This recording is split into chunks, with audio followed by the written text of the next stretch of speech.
good evening, Abid and Adrian again, and thanks as always. Over to you guys. Cheers, Steve. Thank you very much, and thanks for joining again, everyone. And welcome to another exciting episode. So we're going to cover the big toe today, but we want to try and make it as interactive as possible with you guys. So please do dip in with questions, comments, whatever you like to share or exchange, or any burning questions you have about scanning in and around the big toe. Adrian is also highly experienced with these things, so we've got plenty of brain space for you to enjoy. So come along with your questions all the way through, and let's just try and make this nice and friendly and easy going. So first of all, I thought we'll just whiz through the basics and do a little bit of anatomy first of all.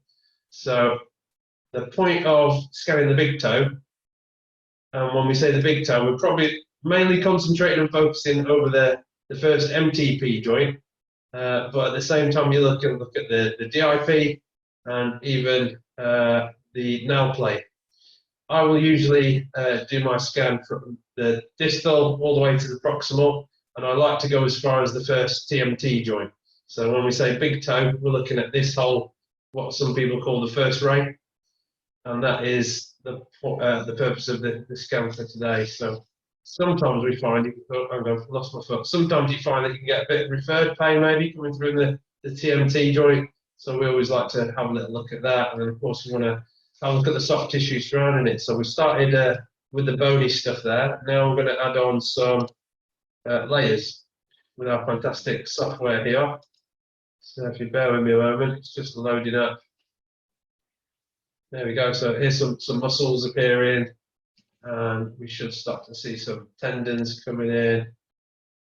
So of course we're going to look at the dorsal aspect.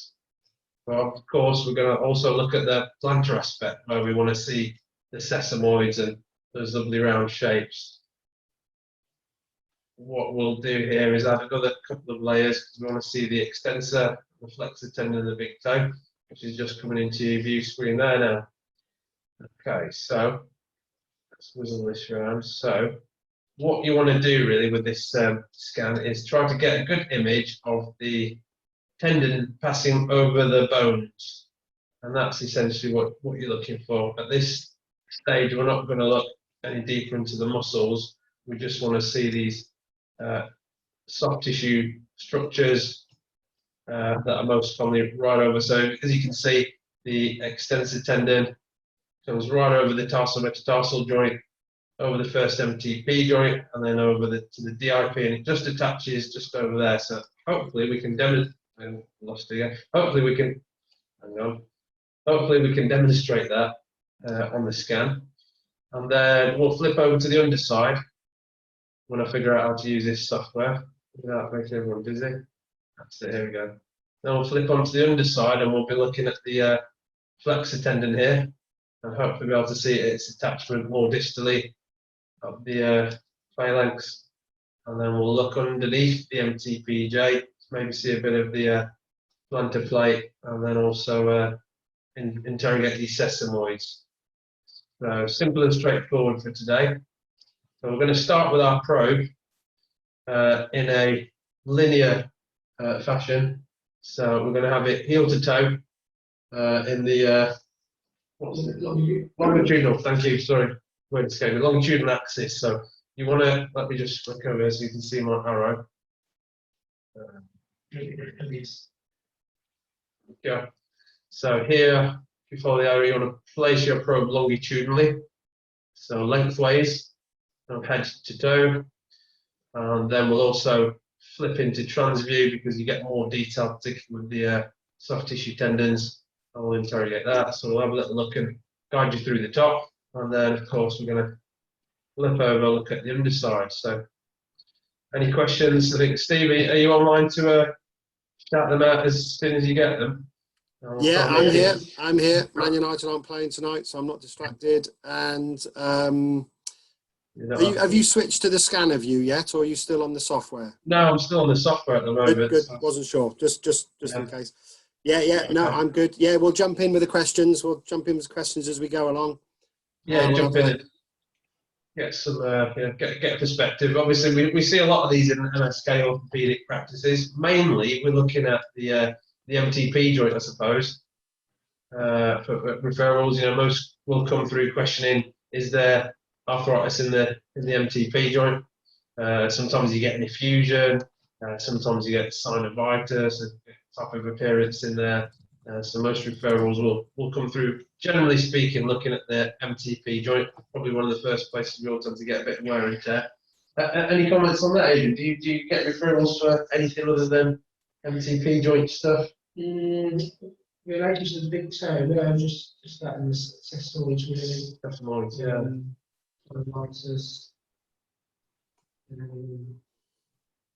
And what's your feeling? Do you like to? Looking for erosions actually rheumatoid. Yeah. Bony erosions. Rheumatoid features in there. And do you do the same as me? Do you like to scan the three joints technically, or do you tend to focus it just on the MTP, or will you go as far as the TMT? Yeah, I mean, I'm guided by the patient really where the symptoms are, but yeah, more than often not, I'm just keep going up to TMGJ. Brilliant. Okay. So let's go and have a look. So first of all, you're going to set up your. Let's just get back to our ultrasound screen now. So let's do some live scanning for you guys. So we're going to get our probe in position. First of all, you've obviously checked your settings on the scanner. Hopefully, you've got a nice preset there for MSK, and that's probably the best one to use for the moment. I'm just wrecking the camera here. Give me a second. Just while you're switching over, we've had our first request from Anna. Always nice to see you, Anna. Thanks for coming along again. I would like to know what features would be seen in gout and infection of the first MPJ. So whatever when the time is right, if you could do that for us, please. Yeah, well, if you do our online course, one of the episodes is scanning the big toe. We do cover what that looks like. We show you some pictures and demonstrations, but essentially in a gouty appearance, depending on what stage I suppose you've caught it at, you're looking, you're going to tend to get a lot of erosions, irregularities. You probably should see gouty tophi and maybe some sort of sign of vascularity in there, indicating some inflammatory process.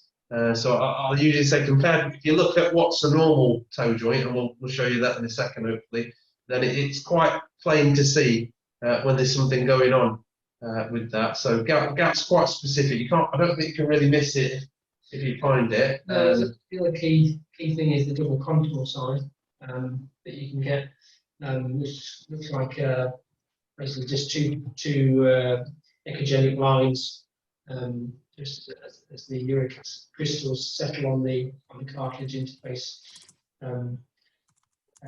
So that's a key feature to look out for. Absolutely. They're not in between, so if you get it within the cartilage, that's more CPPD. But we're looking for over the top of the dorsum of the joint. Yeah, so on the cartilage interface, really, you tend to get that. Yeah. Okay. Hope that answers the question. There was another question. There was two questions wrapped in one. Was this, Steve? Has that answered it? Or there was. Anna was adding in a please. You don't have to say please, Anna. We're here for you. You know that. But it was seen in gout and infection of the first MPJ, and then actually another one of our favourite friends, regular attendees, Elaine, said, jumping on the back of Anna's question, what does gout look like compared to osteoarthritis? So gout, first MPJ, and comparison to osteoarthritis, please. Yes, we probably covered that. Infection is difficult to confirm on ultrasound. It's very, makes you suspicion if it's like very hyperemic. It's difficult to fully hone in on infection. Probably more, well, would it even be clinical side? Because you could confuse that for other things, couldn't you, really? Yeah. Even sometimes in inflammatory arthritis or these and things can look like an infection. So a bit hard to call an infection, perhaps, isn't it? But yeah, worth a look. Okay. Was there another question there, Steve, before we kick into scanning mode? No, I think My brain's not remembering there's them. Thomas has answered it for us actually. Double contour sign. Somebody, I don't know who it was actually, I can't see now. Anna didn't quite catch one of the things Adrian was saying, but we've confirmed that it was the double contour sign, I believe. So thank you, Thomas. Yeah. So yeah, all good. Few requests there, all good to get scanning. Brilliant. Thanks everyone for your questions so far. I was going to pump Adrian up, so he's not in the picture.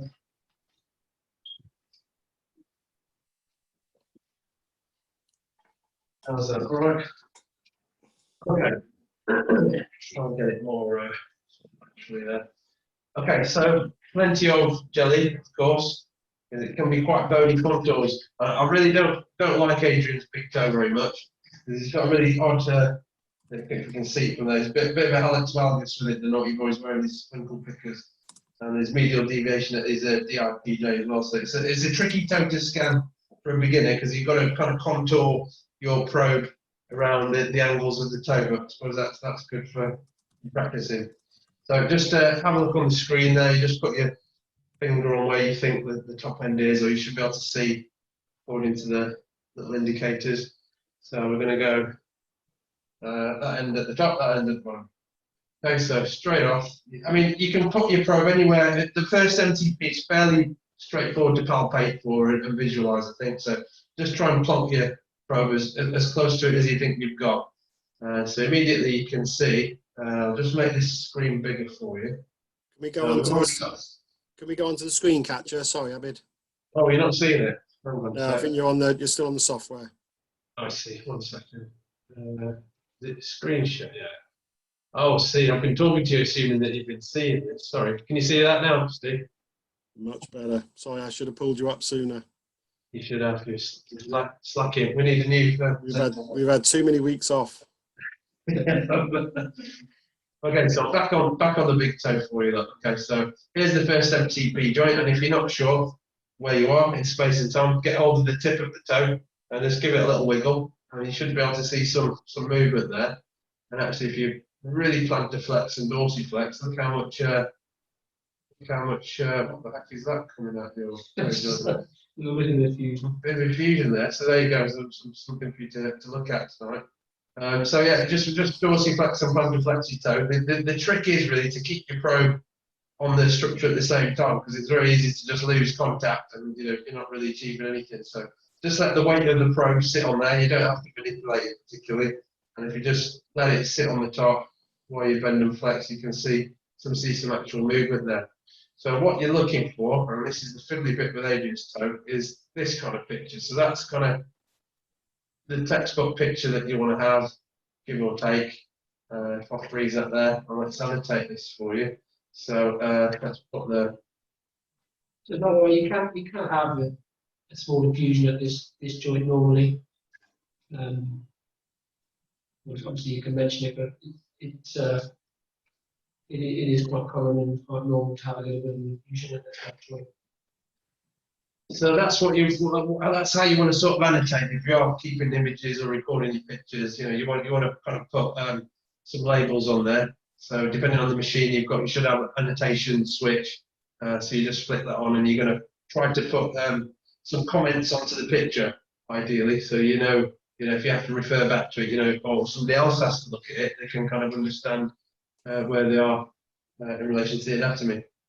Okay, so that's kind of the first picture I would suggest you'll try and get. So you want to have some extensor tendon in the top. You can see on my picture there, I'm not maybe getting this all the way across, but this black line here is the extensor tendon, and then you've got your first MTP. And already this isn't looking as nice as we'd like it to. It's a little bit irregular, can you see on this sort of distal effect? It's got this fuzzy bit there, and then it's a little bit cleaner on this side.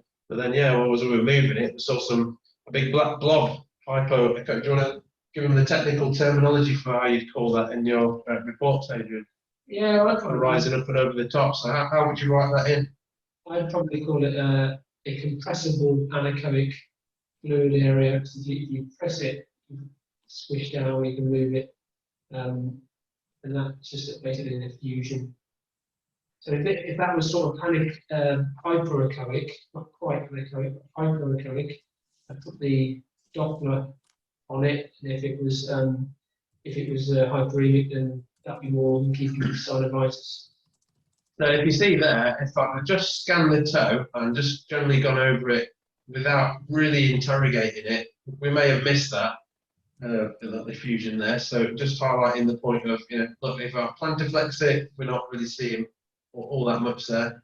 As a dorsiflex it, that's what's really bringing that to stand out. Whether or not it's of pathological, interest or, but you need to really to get the full visual, and that's the benefit of ultrasound over other imaging techniques, is that it's dynamic. You can actually see stuff and move stuff at the same time, and that's really useful for a lot of the foot articulations. So we start there, and then what I like to do is just move right down the tip of the toe. So we're on there, you can see the joint here at the MTP, then you've got the shaft all the way to the DIP. So I'm going to try and show you.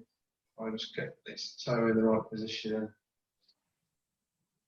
I'll get a little bit more jelly there for you, because his DIP goes off at a right angle there. But essentially, you should be looking for the extensor tendon. So here it is, more or less.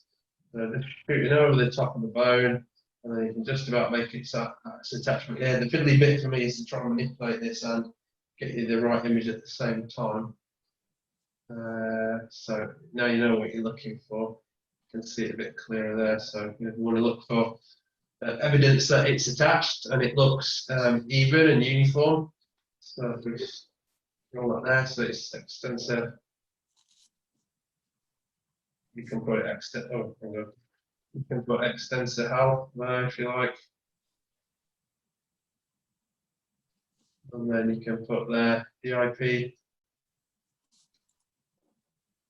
Yeah, and that should be enough. So also you could measure out the tendon thickness if you like. So just take an average portion of it and get your caliper there, and measure out the thickness. Should be somewhere in and around 2 mil, perhaps, depending on the size of the individual. So you can see there approximately 1.85. Yeah, so that's pretty normal. So if you take that image there and save it, you'll have the measurement of the caliper, and you'll have the your comments that you've put on there. Yeah. Let's freeze it. Let's yeah, it's at the wrong level. So thanks for pointing that out, Adrian. I did it with touch screen. So used to iPads. Yeah, so actually, so if you look on to the right of your screen, you can see the number 0 going down to 1 and 2, and that's telling us our focus. So you can see I've put the focus really down, way down to the bottom, and you can see that the effect on the image. It's making it a lot less clear, because what the focus is trying to do is take you to that level of the picture to hone in on. So that's probably why we can get great pictures. So really bring that up now. So we want to look at the top layer. We don't want to look too deep. So this is way too deep. We're not getting enough information here. So we want to look at the very superficial peripheries. Get your focus right to the top and sort of in line with where you're trying to look at. And as Adrian mentioned, you can see a much clearer now extensor tendon and insertion there, as we've increased and changed the focus. So there's a very, very important control for you, and it's one that I routinely forget to look at. But for most foot and ankle stuff, you want to have it between 0 and 1, and you're going to get the best information there. You can just see under the tendon here, there's probably a little bit of fluid, but that's kind of normal. If I just point that out there, it's like hypoechoic area there, and it's just sitting under the tendon. It's not, looking anything horrible. It's not within the tendon. The tendon looks normal thickness. Maybe it's slightly calcific at the insertion of it there, possibly, you could argue. So if you think that's the case, you just want to hone in on that, get that in the center of your screen then, and have a better look at it. That looks fairly straightforward and normal. But of course, don't forget you're over a joint, and as I said with the first MTP, you're going to want to move it a little bit. So you can see I'm stressing the tendon over the top. So we get a better view deeper into the joint there that way. So if there's a further effusion or any trouble, I mean, we do get degenerate changes here at the DIP just as much as you do at the MTP. So, you know, like any other joint, you can get synovitis and all the rest of it. So always worth having a little look and checking that the tendon's attached and that you can stress it and actually see some movement in there. Just trying to get a nice good picture. That's kind of textbook there. You see how the tendon is being stretched dynamically, and we're gapping and opening up the joint. So that's pretty cool to see. Okay, so we've looked at the DIP and we had a brief view of the MTP. Let's try and head backwards. So normally I wouldn't be looking at the screen and the camera and the computer. I'd be looking at the foot and the screen. So it's a bit easier to follow because often you can see the extensor tendon sticking out. So I'm going to just freestyle it and see if I can keep that in view. So the aim is to try and keep some tendon in view as you pass over the bone. So now Adrian's got this bit of hallux valgus, so I'm going to have to clock face my probe a little bit to try and stay on there. And now you can see I'm losing contact. So let's get a little bit more jelly there because there's kind of a dip and a contour in there. That makes it a little hard to get your nice straight probe edge into it. So let's go back on here again. I'm going to plantar flex the toe slightly just so it gives me a much straighter line. Put my probe back on. And there we go. We've got our extensor tendon here going over the MTP joint. We've had a little look in there. I mean, there's even some little floaty bits in there, Adrian. That little macrocoic. Can you see these little white speckles in there? Which is it's kind of, that's a bit like what you'd see, the kind of appearance you'd expect maybe to see in gout. Yeah, but not as you know, a bit worse. But that's the kind of idea. You know, you can see this hypoechoic area, this cloud. There's my pointer, and then you can just see these kind of speckles within it. Yeah, this isn't gouty, but I'm just showing you trying to demonstrate what it might look like for those who've never seen it. As I say, if you do the module on it, we've got some nice images of that sort of stuff. Okay, and then let's just carry on. So we want to follow the shaft of the metatarsal, and I suppose here you're just making sure you can't see any break in the cortex of the bone. You know, any fracture or something like that possibly. So you can get osteophytes here over the MTP. I mean, this is a nice, fairly healthy, uniform looking joint. So we've got nice clean edges. This is still on the MTP. Clean edge here, and clean edge on that side, maybe a tiny little erosion there.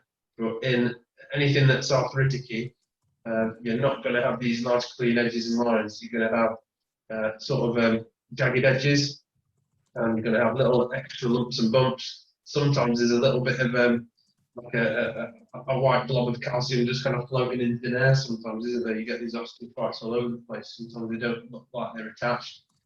When you're looking at the longitudinal view, but that's why you go into your transverse view to get more information. So going back up the shaft, there's your extensor tendon in view. The lot line over the top still looks pretty good.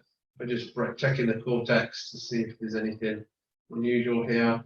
We're just going to keep heading upwards till we land at the TMT joint. So you can see it humps a little bit here at this point, and then drops. And that is your space there for the tarsal metatarsal joint, and there's the extensor tendon over it. So let's just freeze that for you. So here at this point, you want to put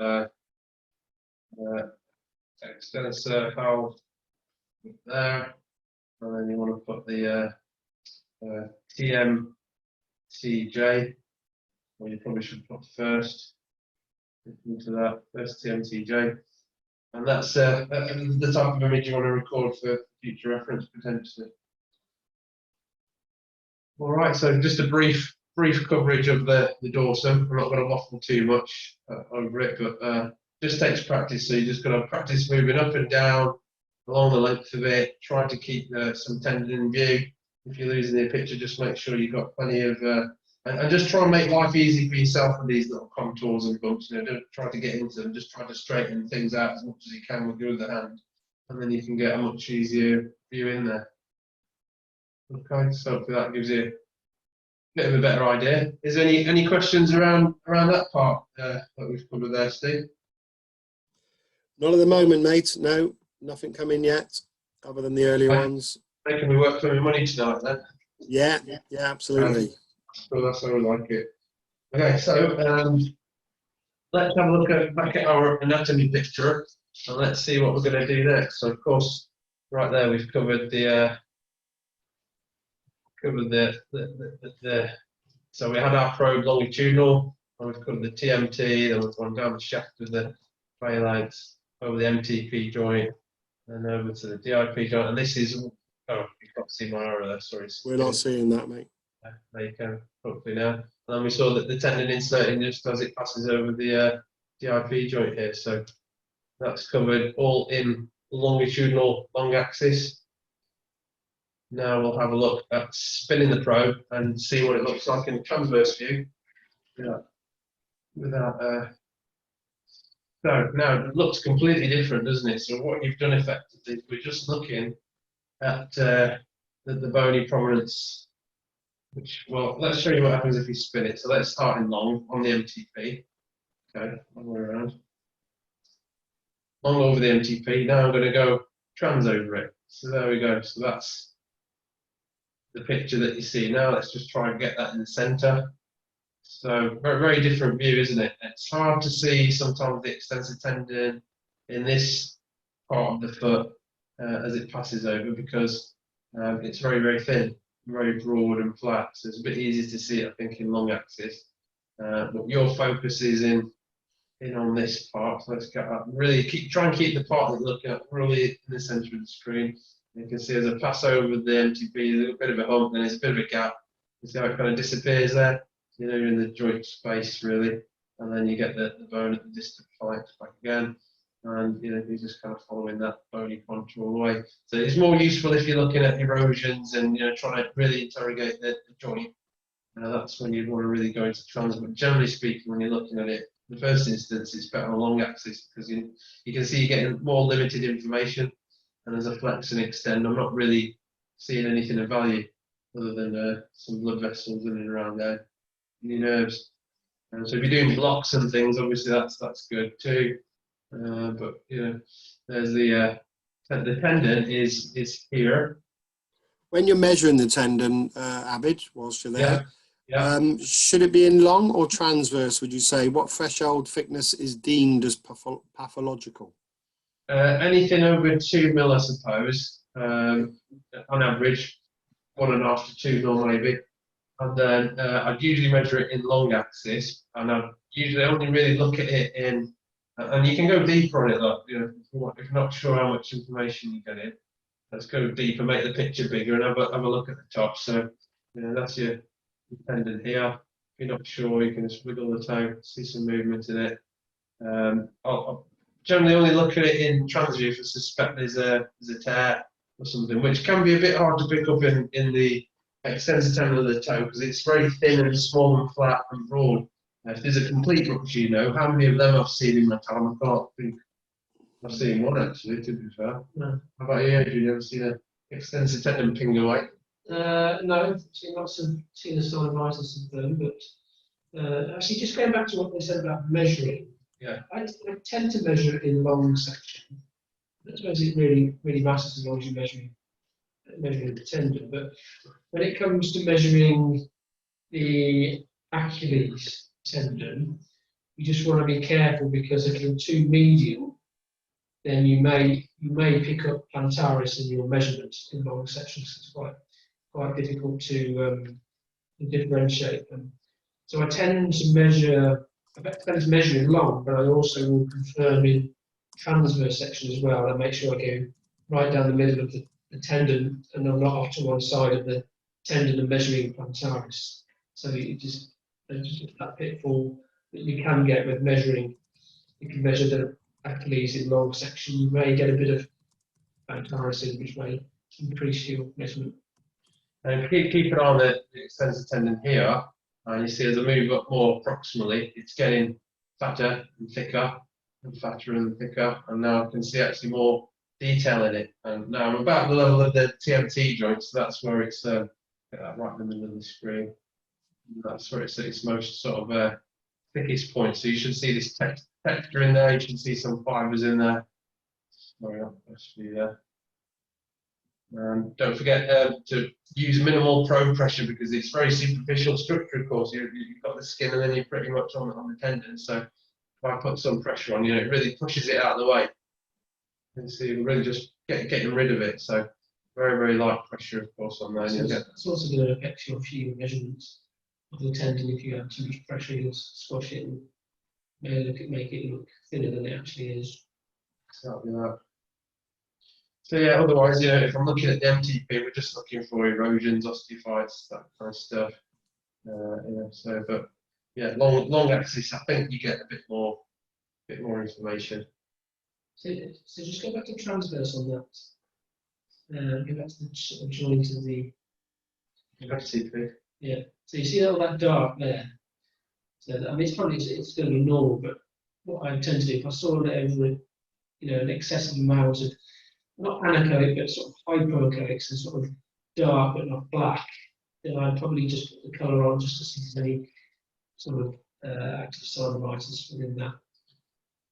There we go. Put your colour flyer up on there. Yeah. And just like box and have a little look. You could do it in one section. So yeah, if you think that's a synovitis because you've seen some effusion there, just hold it real steady. Put your box over the top and look for any activity. So that's all good at the minute. Yeah. Okay. Okay. Well, there's a lot more detail to go into, but we haven't got much time, so let's stick to the bottom of the toe now. So I think I prefer to look at the bottom of the toe when I start, interestingly, in transverse view first. So I'm keeping the picture nice and big for you. And that's the image that you're going for. So I'm right under the MTP joint. And I'll take off apply a bit more pressure then. Actually, let me adjust the frequency and see if we can drop it a little bit and get it slightly better view. And do you notice how I rarely stay stationary with the probe, even under this? I'm constantly fractionally moving it because I just see better. If I stay real static, you can miss stuff. You'll see a little arch pulsing away there, but keep manipulating and moving the probe to get a real good view. So here's your textbook picture of the plantar aspect of the bursa. There's something to practice. Let's just freeze it here. And we'll annotate that for you. So once you've frozen it, you don't quite get as much detail, but here's your flexor tendon here, this round bunch here. So let's put that in.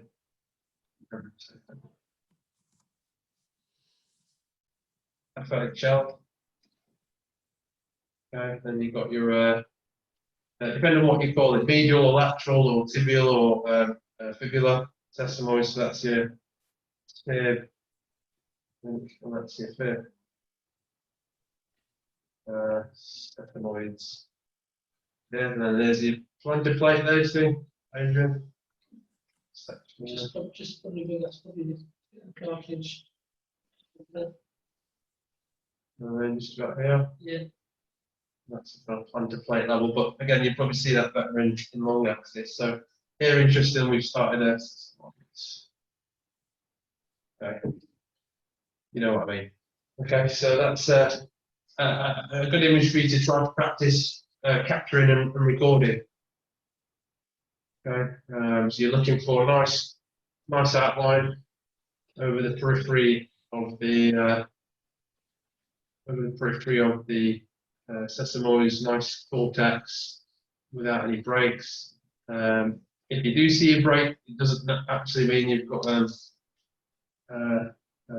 fracture there, because of course you can really nicely pick up bipartite. You've seen the tripartite. Yeah, they do show. They do. What does it look like? Another just breaking the cortex, but maybe two instead of one there. Yeah.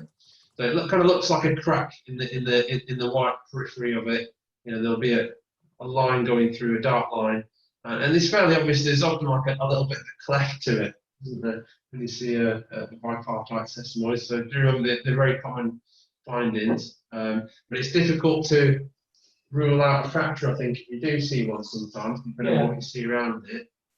So I think the things to put you towards a fracture, your sort of periosteal edema overlying the bone, perhaps you might put the doctor on to use any sort of hyperemia to that. That's usually the giveaway as well. You really need to only to see if it's a fracture, see if there's any sort of periosteal edema noted, which will essentially just be sort of like a black fluid layer over the bony periosteum. So just trying to show you there on the OBS what we're looking at. Unfortunately, I can't make the tendon go all the way through at the same time. But that's the sort of view you're looking at. Just talk about But actually, just in addition to that, don't mistake cartilage for periosteal edema. So just be careful of that. So once you've got them in a transview, obviously they've got dimension to them, so you can't just look at one image. You've got to kind of manipulate your probe over and around them a little bit and have a real good look at them, really interrogate them, so you can see how I'm contouring with the underside of the joint to try and keep the sesamoids in view, and also you want to keep it centrally in the picture. And similarly, I'll show you in a second when we go into long axis what happens when we remove. So okay, so if you've seen one, maybe it's got a little bit of a cleft in it and you're not quite sure, is it fracture or bipartite, something, the good thing to do is to just go into flick it into a long axis. Here you can see the flex there, so I know that I'm right in the centre of the plantar aspect of the first, and all I need to do is move either medial or lateral, fraction of a couple of mils, and there you can see the this is the fibular sesamoid we're looking at. You can just make out some, and it looks quite nice and clean and round. Doesn't look like, so here that's hang on, let me freeze that there. So it looks like there's a little something here. That's often what kind of feature you'll see if there is type, but that's kind of what it'll look like. You won't see, a nice clean line all the way through. So that's where you want to interrogate it and have a good look and get into different views and angles. And then actually, if you watch how much movement you can see, so that's me keeping the probe on the plantar aspect of the toe. There's a sesamoid if you want to see the sesamoid moving. Possibly. And you can see some movement here with a bit of tendon and sesamoid there. Then you just look through it, the tendon itself, get that movement, stress it, plantar flex it, dorsiflex it. You can see the plantar plate movement here, this fuzzy bit in the middle, and that kind of triangle sign there. And here, in this area, that's obviously soft tissue and skin right at the top. And so you can just quite nicely flick from one sesamoid to the other sesamoid once you got the hang of it. When I was starting out, it was a fiddle because it's fractions of millimeters. I really can see that my hand here. I'm going from there to there. So there's almost no movement at all. It's such a fine little tiny movement. You can see I'm keeping my two fingers on the side of the foot just to help keep me anchored there. And it's just a very, very fine little movement there to do. Because when I first started out, I wasn't sure which sesamoid I was on, because they're so close together. You have 3-4 mil between them. So it's quite easy to go through that. So I think we could go on all night long, honestly, just looking at the big toe. But Steve's got other plans for you, so I think we'll kind of stop. No, you carry on. You're all right. Let me. Pass the book. So yeah, all right, okay. Well, you can carry on going proximal or distal on that. So you can see tendon all the way to the DIP. So this is the underside picture that we wanted to show you. So let's freeze it there. So here you're just seeing the flexor just coming in and attaching a bit more further down the shaft of the bone and the DIP. And you can see it's a bit thicker maybe looking than the extensor tendon. So let's just see where we are. Let's just measure that out. So quick caliper on, one at the bottom, one at the top, up there, give or take. So it looks thicker because we changed our depth, but actually it's a bit thinner than the extensor tendon was on the top. So we measured that about 1.83, and this is approximately 1.63 just pre-insertional.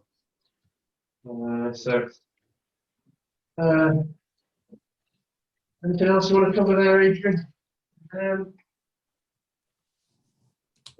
How many flexor tendon injuries have you seen in your time? Not many. The only thing I would say is when you're looking at the toe, just to go out to the the side, because this is where you'll pick up your bony erosions on the side of the MTP. Yeah, remember it's a three-dimensional joint, so you don't want to look at it in just one plane. You want to kind of scan around the whole toe and joint. You'll get much more information. What you see on the dorsal aspect is sometimes different to what's on the medial or the lateral. I mean, I've even seen we don't often go this way laterally into it, but you do tend to get erosions and all sorts growing there. You get kind of impingement signs between that and the second metatarsal. So yeah, no end of tips. Hopefully you picked up a few tricks there. Grateful for any questions you might have. Brilliant. Thank you, Abid. Thank you, Adrian. There was one from Amanda there. Question about bursa of the hallux. Would it appear almost like a black hole? She thinks she may have seen one recently. Would you like to comment on that one for us, Adrian? I think it's your job now. Sorry, mate. No, I'm just laughing at myself. I've had a comment from someone saying, "You sell lasers?" ? You never mentioned. Have I not mentioned it? Yeah, I mean, a bursa is like a black pocket of fluid that you would notice in the sort of subcutaneous tissue. It will probably compress a little bit as well. So you have doctor activity. Yeah, It's like this. Sometimes you do, sometimes you don't. Yeah, it depends how complex. If it's a complex person, there's lots of sort of material within it and stuff. You can get sort of hyperemia within that within the bursa there. Could you say that if you think you've seen one, it's likely to be symptomatic, or because you don't see them routinely enough? No, yeah, if you see it like a little bubble of fluid, and it's usually, it's not. Normal bursa, you don't tend to see it because it's like two bits of cling film that are together as to reduce friction and stuff. But obviously, when it becomes irritated, it just fills up with fluid, and that's what creates the bursa. So we have the thing to do is to try and trace it. If you're wondering whether it's joint related, bursa or joint effusion or synovitis, just try and trace it out in all the planes back to the joint. And if you can't trace it back to the joint, it's likely bursa. Brilliant. Thank you. Sorry, I'm playing catch up. Was that in response to Amanda's question? That's Amanda's question, yeah. And then thank you, Amanda. Nice to see you. Great to see you, Jonathan. Give me a ding sometime. We need to catch up. Jonathan's asking if we use ultrasound for guided injections of the first MTP or just doing it blind. Okay, so I think that's a bit of both, to be honest with you there, Jonathan. Quite often we will guide one in, but sometimes it's just too tricky on the day. So I don't say I would do it blindly. What I say is ultrasound assisted, maybe. So what I do there in that case, then, Jonathan, is I'll have a look. So sometimes, yeah, we're trying to put the needle into the joint at the same time as looking at it. Because the problem sometimes is you've got to do your decontamination procedure, you've got to record and annotate, you've got to look at the patient, you've got to sort it yourself. So sometimes if it's just one pair of hands, it's just you, it can be a bit difficult. So the alternative for me is to find and locate the joint with the ultrasound. So we get the joint right in the middle of the picture here, and then we use our finger. I use my finger now and mark it. So can you see I'm just pushing in? So right now I'm towards the right hand side of the screen. You can just see my pressure there. So I know I'm in the wrong place. I'll just move forward a little bit. And now you can see I'm pretty much pressing in the joint. You can see there my finger's pressing right into the middle center of the joint now. So I can make a little mark there with my finger now. I can take everything away, give it a good clean up, and then I know exactly where I've got to go. And that's my point of entry for the needle. I pretty much know I'm in the MTP. I'll deliver a little bit of solution and expect the toe to go nice and stiff, go kind of rigid as you deliver the solution, take up the space in the joint.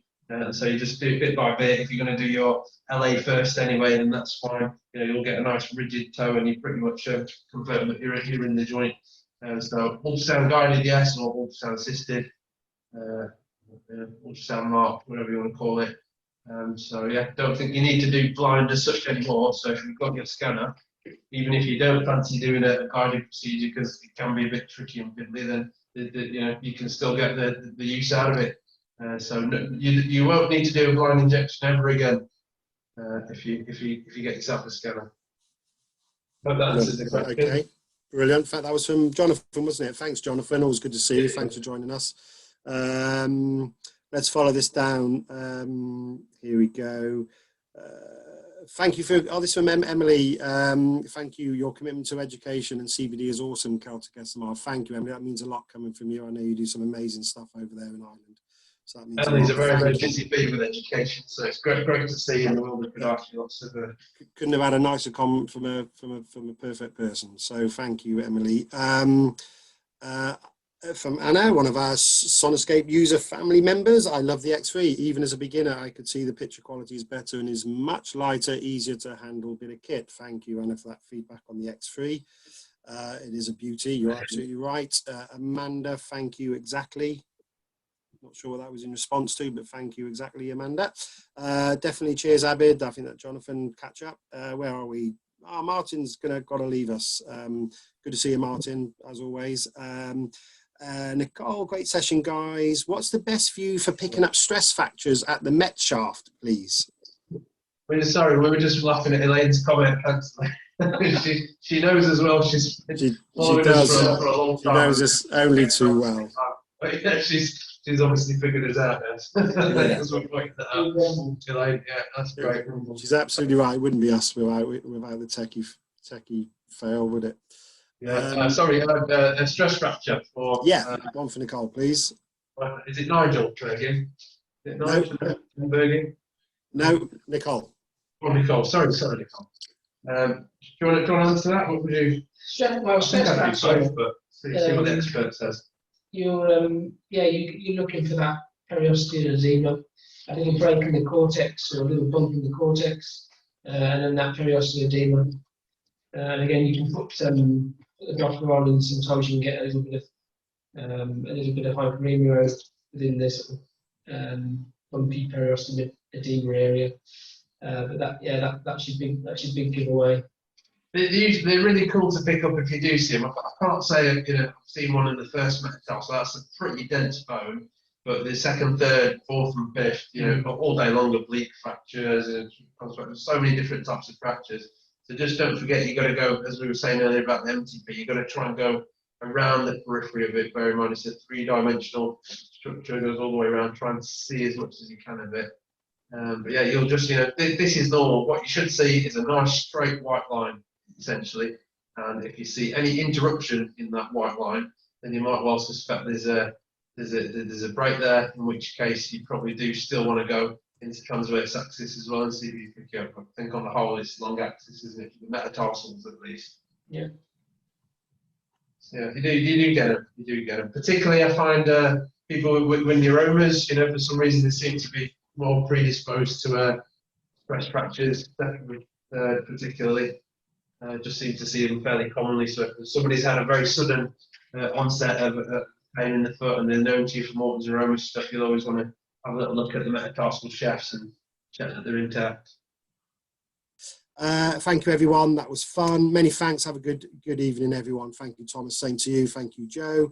And something from Elaine. Let's finish with a note from Elaine. I haven't read it yet, but I'm bound to be positive and uplifting. My Wednesdays haven't been the same without the three of you. Thanks for your time and another informative evening. Elaine, you're very welcome. Delighted to see you. As always. Thank you. There you go, guys. You guys get home safe. And thank you as always. And thank you to everybody. Good to see you all again. Thanks, Adrian, Abid, Steve. Hi, Sam. Nice to see you too. Great. Thanks, everybody. See you soon. Stay safe. See you soon.